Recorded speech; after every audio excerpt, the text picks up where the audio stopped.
நம்ம சேனலை சப்ஸ்கிரைப் பண்ணாதவங்க சப்ஸ்கிரைப் பண்ணுங்க. கூடவே பெல் ஐகானை கிளிக் பண்ணீங்கன்னா நாங்க அப்லோட் பண்ற வீடியோவை நீங்க உடனுக்குடன் பார்க்கலாம்.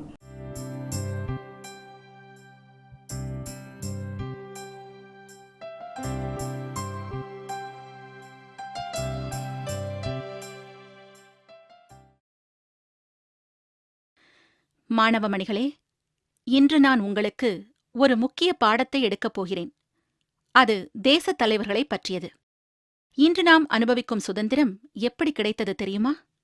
நம் தேசத் தலைவர்கள் பல இன்னல்களை தாங்கிக் கொண்டு தங்கள் உயிரையும் துச்சமாக எண்ணி சுதந்திரத்திற்காக போராடினர். சத்தியாகிரகம், ஆர்ப்பாட்டங்கள், போராட்டங்கள், மாநாடுகள், கூட்டங்கள் என்று பல வழிகளில் ஆங்கிலேய அரசை எதிர்த்து போராடினர். அதற்காக அவர்கள் பட்ட துன்பங்களை வார்த்தைகளால் அளவிட முடியாது. குடும்பத்தை மறந்து, சந்தோஷங்களை மறந்து, உயிரை துச்சமென எண்ணி சுதந்திரத்தை பெற்றுத் தந்த தலைவர்களைப் பற்றிய வாழ்க்கை வரலாற்றை பார்ப்போம்.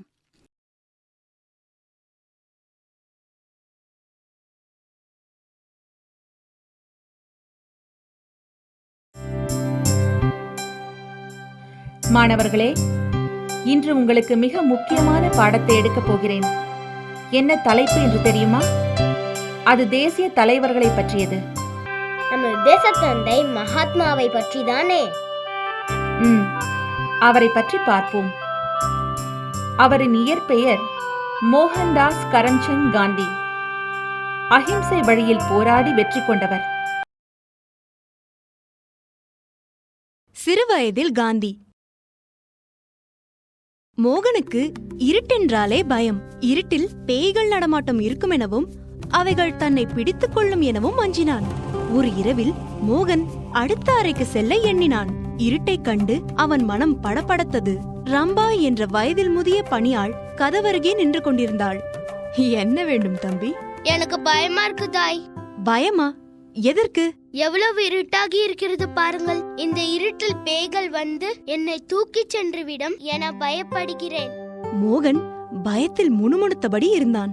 பணியாள் ராம்பா அவன் தலையை அன்புடன் கோதிவிட்டு பின்வருமாறு கூறினாள். நான் சொல்வதை கேள்.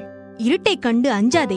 ராமபிரானை மனதில் நினைத்துக்கொள். தீய சக்திகள் உன்னை நெருங்காது. அப்படியா? ராமபிரான் என்னை காப்பாரா? அப்படியானால் இனி நான் ராமநாமத்தையே உச்சரிக்கிறேன்.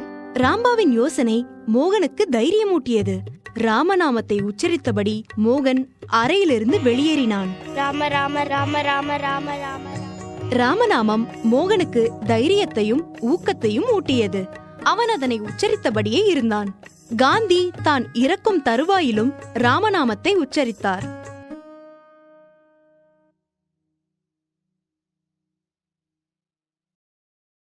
குற்ற உணர்வும் ஒப்புதல் வாக்குமூலமும். இந்தியா ஆங்கிலேய ஆட்சியின் கீழிருந்த காலம். நண்பன் ஒருவன் மோகனிடம் பின்வருமாறு கூறினான். மோகன், ஆங்கிலேயர்கள் ஏன் திடமாகவும் ஆரோக்கியமாகவும் இருக்கிறார்கள் தெரியுமா? தெரியாது நண்பா. அதற்கு காரணம் அவர்கள் இறைச்சி உண்கிறார்கள். நாமும் இறைச்சி உண்டால் திடமாக அவர்களை நாட்டை விட்டு வெளியேற்றி விடலாம். அப்படியா? ஆமாம், இறைச்சியை உண்டால் உனக்கும் உண்மை புரியும். மோகன் தன் நண்பன் கூறியதை உண்மை என நம்பினான். ஆனால் மோகன் வீட்டில் அனைவரும் சைவ உணவை மட்டுமே உண்பவர்களாய் இருந்தனர். நான் இறைச்சி உண்பதை அறிந்தால் என் வீட்டில் என்னை கொன்றே விடுவார்கள். அதனால் மோகன் வீட்டிற்கு தெரியாமல் வெளியில் இறைச்சியை வாங்கி உண்டான். இதன் காரணமாக பொய் கூறவும் பெற்றோர்களை ஏமாற்றவும் செய்தான். இந்த இறைச்சியை உண்ண என் பெற்றோர்களை ஏமாற்ற வேண்டியுள்ளது. எனவே இனி அதனை நினைத்து கூட பார்க்க மாட்டேன். மோகன் புகைப்பழக்கத்திற்கும் அடிமையானான். அதனால் கடனில் சிக்கிக் கொண்டான். தனது கடனை அடைக்க தனது சகோதரரின் தங்க வளையத்தின் ஒரு பகுதியை வெட்டி எடுத்து அதன் மூலம் அக்கடனை அடைத்தான். இதை வைத்து நான் கடனை செலுத்தி விடுவேன். தங்க வளையத்தை திருடியதை நினைத்து மோகன் கவலையடைந்தான். தனது தவறுக்கு வருந்தினான். இனி அவ்வாறு செய்வதில்லை என உறுதி கொண்டான். என்னால் நிம்மதியாக இருக்க முடியவில்லை. அமைதியாக தூங்கவும் முடியவில்லை. நான் செய்த தவறை என் தந்தையிடம் கூறினால்தான் எனக்கு நிம்மதி. மோகன் தான் செய்த தவறுகளை ஒரு தாளில் எழுதி அதனை உடல்நிலை சரியில்லாத தனது தந்தையிடம் கொடுத்தான். அதனை அவர் முழுமையாக படித்து கண்ணீர் பெருக கிழித்துப் போட்டார். உண்மையை ஒப்புக்கொண்ட மோகனையும் மன்னித்தார். அன்று முதல் காந்தி உண்மை பேசுவதையே தனது வாழ்வின் லட்சியமாக கொண்டார்.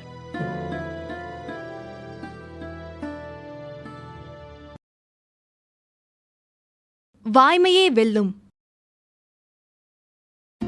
மோகன் அரிச்சந்திர நாடகத்தை பார்க்க தனது தந்தையை அழைக்க சென்றான். அவர் தனது வேலையில் மூழ்கியிருந்தார். அப்பா, நாடகத்திற்கு செல்லலாமா? எந்த நாடகத்திற்கு மோகன்? அரிச்சந்திரா நாடகத்திற்கு அப்பா. எனக்கு முக்கிய வேலை உள்ளதால் என்னால் வர முடியாது. இன்னொரு நாள் செல்வோம். அப்படியானால் நான் என் நண்பனுடன் செல்லட்டுமா அப்பா? நல்லது. நாடகம் முடிந்ததும் சீக்கிரம் வீட்டிற்கு வந்துவிடு. மோகன் நண்பருடன் நாடகத்திற்கு சென்றான். அரிச்சந்திரா நாடகத்தில் அரிச்சந்திரன் உண்மையை கடைபிடித்ததன் காரணமாக நாடு, மனைவி, பிள்ளைகள் என அனைத்தையும் இழந்தான். இக்காட்சி காந்தி மனதில் மிகப்பெரிய தாகத்தை ஏற்படுத்தியது. எத்தகைய உயர்ந்த மனிதர்! உண்மையை கடைபிடிக்க தனது நாட்டையும் குடும்பத்தையும் இழக்க துணிந்து விட்டாரே. இந்த நாடகம் வாய்மையின் வலிமையை எனக்கு புரிய வைத்து விட்டது.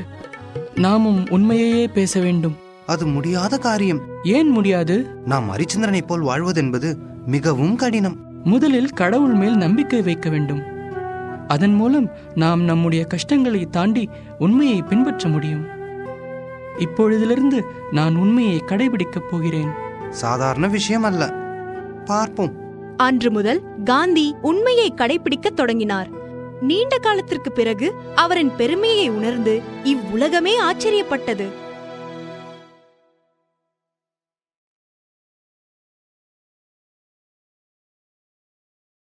நேர்மையான சிறுவன். கல்வி அதிகாரி திரு கில்ஸ் வகுப்பறையை காண வந்தார். அப்போது மோகன் படித்துக் கொண்டிருந்தான். நான் கூறும் வார்த்தைகளை எழுதுங்கள். 5வதாக கெட்டில் என்ற வார்த்தையை எழுதுங்கள். உங்களுக்கு 5 நிமிடம் அவகாசம் தருகிறேன். அதற்குள் எழுதி முடியுங்கள். மாணவர்கள் அனைவரும் தவறாக எழுதிவிடுவோமோ என்ற அச்சத்தில் எழுதி கொண்டிருந்தனர்.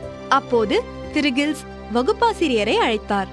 வகுப்பாசிரியர் அவர்களே, அனைவரின் பலகைகளையும் சேகரியுங்கள். வகுப்பாசிரியர் பலகைகளை சேகரிக்க தொடங்கினார். அப்போது காந்தி கெட்டில் என்ற வார்த்தையை தவறாக எழுதியிருப்பதைக் கண்ட ஆசிரியர் அடுத்தவனின் பலகையை பார்த்து எழுதுமாறு சைகை செய்தார். ஆனால் காந்தி அவ்வாறு செய்யவில்லை. கல்வி அதிகாரி சென்ற பின் வகுப்பாசிரியர் காந்தியிடம் பேசினார். காந்தி, உனது நண்பனை பார்த்து எழுது என்று நான் செய்கை காட்டியது நீ பார்க்கவில்லையா? பின் ஏன் தவறாக எழுதினாய்? நான் கவனித்தேன் ஐயா. ஆனால் அவ்வாறு பார்த்து எழுதுவதை நான் விரும்பவில்லை. நீ மட்டும்தான் கெட்டில் என்ற வார்த்தையை தவறாக எழுதியிருந்தாய். நான் தவறாக எழுதியது எனக்கு தெரியும் ஐயா. இருப்பினும் மற்றவரை பார்த்து எழுத என் மனம் ஒப்புக்கொள்ளவில்லை.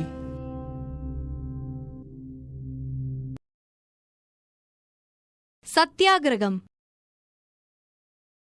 தென்னாப்பிரிக்காவில் வாழும் இந்தியர்களுக்கு உரிமைகள் மறுக்கப்பட்டன. அவர்கள் கூலிகள் என அழைக்கப்பட்டு அவமரியாதையுடன் நடத்தப்பட்டனர். ஒரு சமயம் காந்தி பிரிட்டோரியாவுக்கு புகைவண்டியின் முதல் வகுப்பு பெட்டியில் செல்வதை ஐரோப்பியன் ஒருவன் கண்டான். யார் நீ? உடனே இங்கிருந்து வெளியேறு. என்னிடம் பயணச்சீட்டு உள்ளது. நான் ஏன் வெளியேற வேண்டும்? ஆனால் இந்த பெட்டி வெள்ளையர்களுக்கு மட்டுமே. உடனே இங்கிருந்து வெளியேறு. இல்லையெனில் நிலைய அதிகாரியிடம் புகார் செய்ய வேண்டியிருக்கும். எனக்கு இப்பெட்டியில் பயணம் செய்யும் உரிமை உண்டு. ஏனெனில் என்னிடம் அதற்குரிய பயணச்சீட்டு உள்ளது.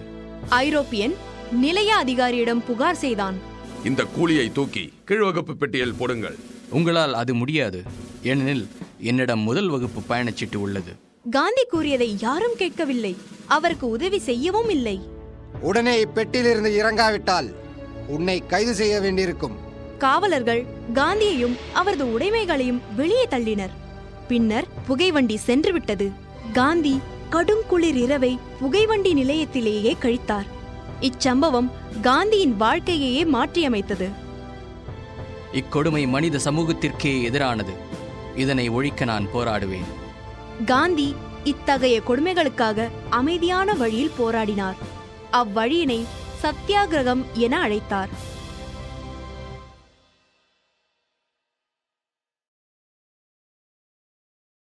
கீழ்ப்படிதல். ஒருமுறை கோபாலகிருஷ்ண கோகலே காந்தியின் ஆசிரமத்தை காணச் சென்றார். ஆசிரமமும் அதன் நடவடிக்கைகளும் அவரை வெகுவாக கவர்ந்தன. நீங்கள் ஆசிரமத்தை நடத்தும் விதம் என்னை வெகுவாக கவர்கின்றது. நீங்கள் மாணவர்களுக்கு எவ்வளவற்றை போதிக்கிறீர்கள்? நான் நிறைய நல்ல செய்திகளை போதித்தாலும் பெற்றோர்களையும் வயதில் மூத்தவர்களையும் மதிப்பதையும் நாம் கொண்ட பணிகளில் முழு ஈடுபாடு செலுத்துவதையும் முக்கியமாக போதிக்கிறேன். நீங்கள் சிரவணன் கதையை படித்திருக்கிறீர்களா? அல்லது அந்த நாடகத்தை பார்த்திருக்கிறீர்களா? படித்திருப்பேன், சரியாக நினைவில்லை. அக்கதை சிரவணன் என்பவன் தன்னுடைய பார்வையில்லாத பெற்றோர்களை எவ்வாறு கவனித்துக் கொள்கிறான், அவர்களின் சொற்களை கேட்டு எவ்வாறு நடந்து கொள்கிறான் என்பதே ஆகும். அக்கதை என் மனதில் பசுமரத் தாணி போல் பதிந்துவிட்டது. எனவேதான் இதனை என் மாணவர்களுக்கு போதிக்கிறேன். இக்கதை என் மாணவர்களை நல்ல மனிதர்களாக மாற்றும் என நம்புகிறேன். உண்மைதான். நாம் நம் முன்னோர்களின் அனுபவங்களை மனதில் கொண்டு செயல்பட வேண்டும். அவற்றையே நம் சந்ததியினருக்கும் போதிக்க வேண்டும்.